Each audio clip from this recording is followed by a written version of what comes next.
Hello friends, welcome to incentive classes.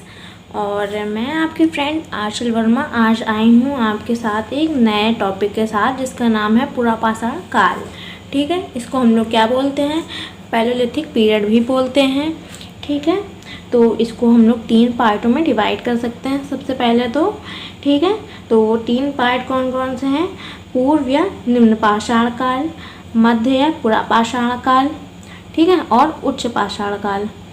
तो सबसे पहले इनको 3 पार्ट में कौन कौन से डिवाइड करा है हम लोगों ने, पूर्व या फिर निम्न पाषाण काल, मध्य पुरापाषाण काल और उच्च पुरापाषाण काल। इसके समय की हम लोग बात करेंगे तो इसका समय है लगभग 25 लाख ईस्वी पूर्व से 10,000 ईस्वी पूर्व तक।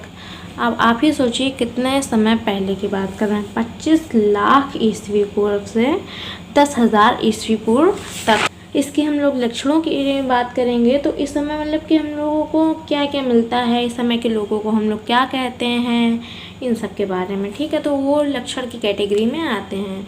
तो इस समय के लक्षण क्या थे कि इस समय के जो लोग थे उनको हम लोग क्या बोलते थे, आखेटक बोलते थे। ठीक है, आखेटक, अब आप सोच रहे होंगे कि आखेटक किसे बोलते हैं, तो आखेटक बोलते हैं शिकारी को। ठीक है, तो हम लोग इस समय के जो लोग थे उनको आखेटक यानी शिकारी बोलते थे। सीधा सीधा क्वेश्चन पूछा जा सकता है कि आखेटक किसे बोलते हैं, तो आप बोल सकते हैं आखेटक शिकारी को बोलते हैं। ठीक है, इस समय के जो लोग थे वो खाद्य संग्राहक थे। खाद्य संग्राहक क्या थे कि हम लोग सोचिए 25 लाख ईस्वी पूर्व की बात कर रहे हैं, तो उस समय के लोगों को रहना सहना आता नहीं था, वो आदि मानव के जैसे रहते थे, उनको कुछ भी नहीं ज्ञात था। ठीक है, तो वो लोग सबसे पहले तो जो है जो भी हम लोगों को जानवर या जो कुछ भी मिलता था उसको मार लेते थे और उसका ही खाद्य संग्रहण करते थे। उसके बाद पशुपालन का ज्ञान नहीं था, इनको पशुपालन का ज्ञान नहीं था, क्योंकि वो जो पशुपालन था वो तो जो पशु मिलते थे ये लोग मार के खा लेते थे, खाने का तो कुछ था नहीं, कृषि ऐसी तो थी नहीं, तो ये लोग क्या करते थे, पशुओं को जो है खा लेते थे। और पशुपालन का ज्ञान नहीं था उस समय के लोगों को। आँख का ज्ञान था किंतु उपयोग करना नहीं आता था।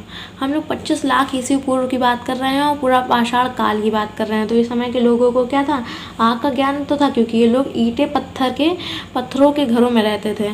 ठीक है, तो पत्थर का जैसे हम लोगों ने सुना ही है कि पत्थर से टकराता है तो आग या चिंगारी निकलती है, तो पत्थरों के घर में रहते थे तो ऑफकोर्स उनको ये पता होगा कि पत्थर से चिंगारी निकलती है या आग निकलती है, लेकिन इसका उपयोग कैसे करते हैं, तो उपयोग करना इन्हें नहीं आता था। ठीक है, और औजार, इस समय के औजार जो थे, ठीक है, तो स्फटिक और क्वार्टजाइट के बने हुए थे। ठीक है, ये अब आप सोच रहे होंगे कि ये क्या होता है, स्फटिक या क्वार्टजाइट क्या होता है, तो ये एक पत्थरों का प्रकार होता है। आगे चल के जब मैं आपको ज्योग्राफी पढ़ाऊंगी तो मैं बताऊंगी कि ये एक तरह के पत्थरों का प्रकार होता है। ठीक, अब ये जो पत्थर होते हैं तो इनसे हम लोगों को किस तरह का जो है औजार मिले, तो ये मिले हम लोगों को औजार हस्त, कुड़ार, कुल्हाड़ी और गड़ासा।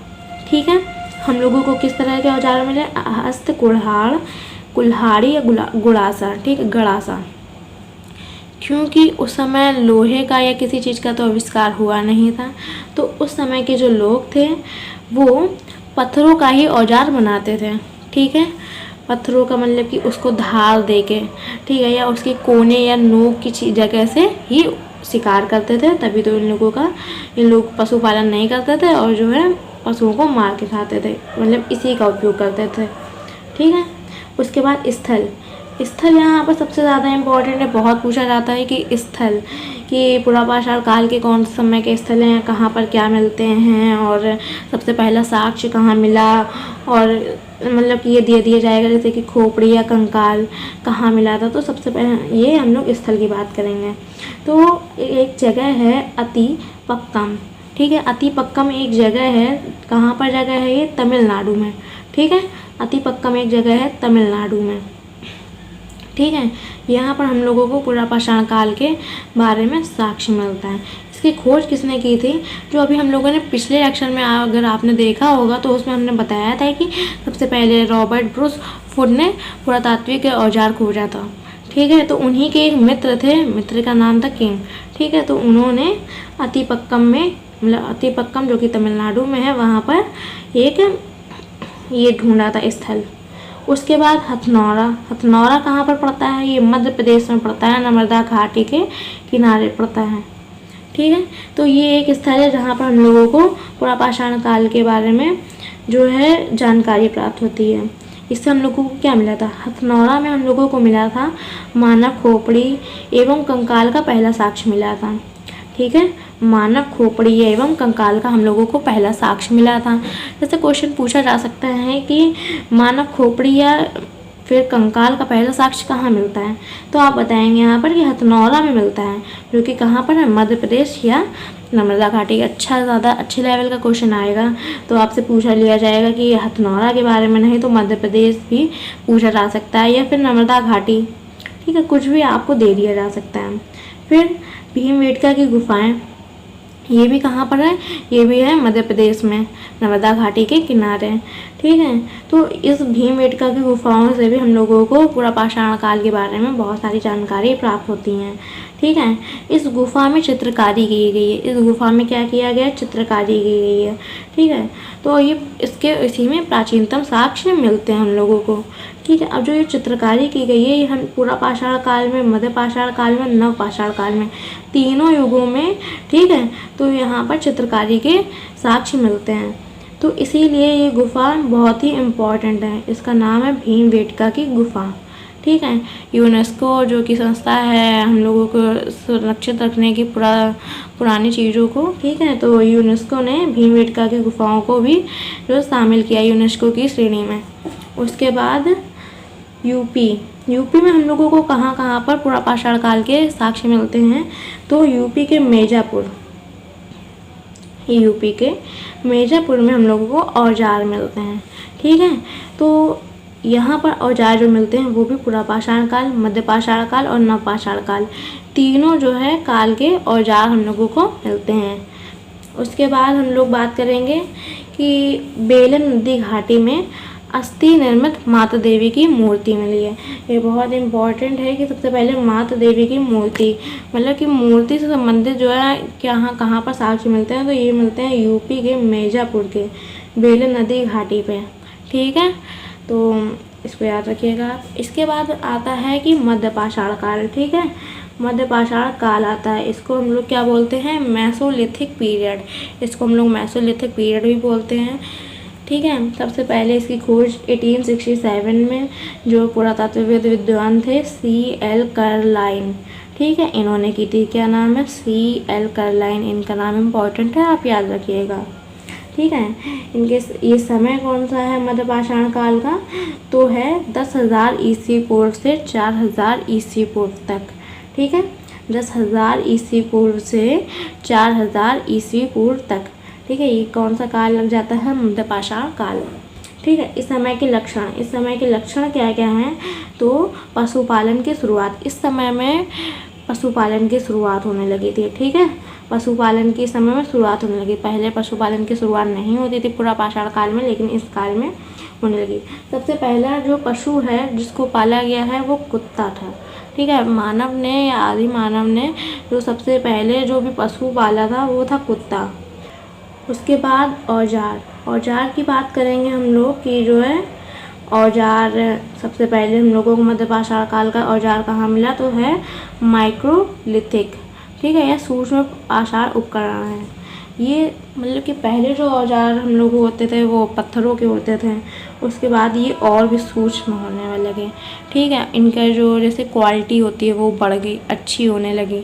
ठीक है, तो ये होते हैं औजार, माइक्रोलिथिक बोलते थे इनको, और ये सूक्ष्म पाषाण उपकरण से बने हुए होते थे।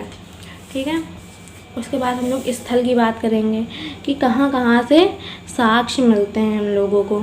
ठीक है, तो सबसे पहले बागौर। ठीक है, बागौर कहाँ पड़ता है? राजस्थान में। ठीक है, बागौर राजस्थान में पड़ता है, और जिसको हम लोग आदमगढ़। ठीक है, बागौर जो कि राजस्थान में है, एंड आदमगढ़ कहाँ है? MP में है। ठीक है, राजस्थान और मध्य प्रदेश में हम लोगों को मध्यपाषाण काल के साक्ष्य मिलते हैं। 5000 ईस्वी पूर्व में पशुपालन का साक्ष्य मिला हम लोगों को, ठीक है। मतलब 5000 ईस्वी पूर्व पशुपालन होता था, इसका साक्ष्य मिला। फिर लेखैया, जो कि इलाहाबाद में एक जगह है, इलाहाबाद तो यूपी में आता है, सबको पता है। तो यहाँ पर जगह है एक लेखैया, ठीक है। यहाँ पर सर्वाधिक मानव कंकाल पाए गए। तो अगर क्वेश्चन आता है कि सर्वाधिक मानव कंकाल कहाँ पाए गए, तो आप बताएंगे जो है लेखैया, जो कि इलाहाबाद में है, ठीक है। शायद इलाहाबाद भी पूछा जा सकता है कि इलाहाबाद ऑप्शन में हो तो आप इलाहाबाद टिक करेंगे, नहीं तो लेखैया है तो लेखैया टिक करेंगे। उसके बाद है चौपानी मांडो, ठीक है। चौपानी मांडो भी एक जगह है जो कि इलाहाबाद में, ठीक है। इलाहाबाद यूपी में, सबको पता है। यहाँ पर माद्र भांड का प्राचीनतम साक्ष्य मिलता है। माद्र भांड क्या होता है, आपको कहीं नहीं पता चलेगा माद्र भांड क्या है, तो क्योंकि ये बर्तनों का एक प्रकार होता है, ठीक है। कलर होते हैं बर्तनों के, तो इसी को माद्र भांड बोलते हैं। फिर स्थल, ठीक है। तो अब स्थलों में आ जाएगा, तो सबसे पहले हम ये है सराय नाहर, ठीक है। सराय नाहर में, महदाहा में या दमदमा, ठीक है। ये बहुत ही इम्पोर्टेंट है स्थल, जहाँ पर साक्ष्य मिलते हैं मध्य पाषाण काल के, ठीक है। सराय नाहर है, अन्य भी जो मतलब स्थल हैं उनमें, ठीक है। सराय नाहर है, महदाहा और दमदहा, ये तीनों कहाँ पर हैं, ये तीनों प्रतापगढ़ में हैं, और प्रतापगढ़ यूपी में, ठीक है। तो सबसे पहले यहाँ पर कौन कौन साक्ष्य मिलते हैं, क्योंकि बहुत ज़्यादा लंबे हैं और इतना जल्दी कोई डीपली पढ़ाता नहीं है, ठीक है। तो मैं आपको पढ़ाना चाहूँगी, देख लीजिए आप, आपके इम्पोर्टेंट हो तो आप पढ़िए, नहीं तो फिर आपका जैसा मन, ठीक है। तो यहाँ पर युद्ध का साक्ष्य मिलता है, ठीक है। सबसे पहले तो सराय नाहर प्रतापगढ़ में है, जो कि वहाँ पर युद्ध का साक्ष्य मिलता है। 4 नरकंकाल मिलते हैं एक साथ, ठीक है। और स्तंभगर्त मिलता है, ठीक है। स्तंभगर्त मतलब कि पत्थरों के अंदर जो गाड़े जाते हैं उसको स्तंभगर्त बोलते हैं। 4 नरकंकाल एक साथ मतलब कि 4 लोगों को एक साथ जो है गाड़ देना या फिर कब्र बनाना, तो हो जाएगा 4 नरकंकाल एक साथ। युद्ध के साक्ष्य मिलते हैं कि उस समय में युद्ध हुए होंगे जो कुछ भी, ठीक है। और मृगशंख के छल्ले, ठीक है। मृगशंख के छल्ले मिलते हैं, हड्डियों के आभूषण मिलता है, और स्त्री पुरुष युगल सावधान मिलता है, ठीक है। स्त्री पुरुष युगल सावधान का मतलब होता है कि स्त्री और पुरुष को एक साथ एक ही कब्र में गाड़ना, ठीक है। तो उसको बोलेंगे स्त्री पुरुष युगल सावधान, ठीक है। हड्डियों के आभूषण और मृगशंखों के छल्ले, ठीक है। तो ये सब हम लोगों को कहाँ मिलता है, मदहा, ठीक है, प्रतापगढ़ में है जो कि। फिर दमदमा में हमको क्या क्या मिलता है, 3 नरकंकाल एक साथ मिलते हैं, ठीक है। पांप युगल समाधान मिलता है, ठीक है। पांप युगल समाधान हमको कहाँ मिलता है, ये दमदमा में मिलता है, ठीक है। तो आपको कैसी लगी ये वीडियो, या आप मुझे कमेंट सेक्शन में बता सकते हैं। अगर आपको वीडियो पसंद आई हो तो लाइक करिएगा, सब्सक्राइब करिएगा, ठीक है। इसके आगे का पार्ट हम आप अपनी नेक्स्ट वीडियो में पोस्ट करेंगे। Okay, thanks for watch.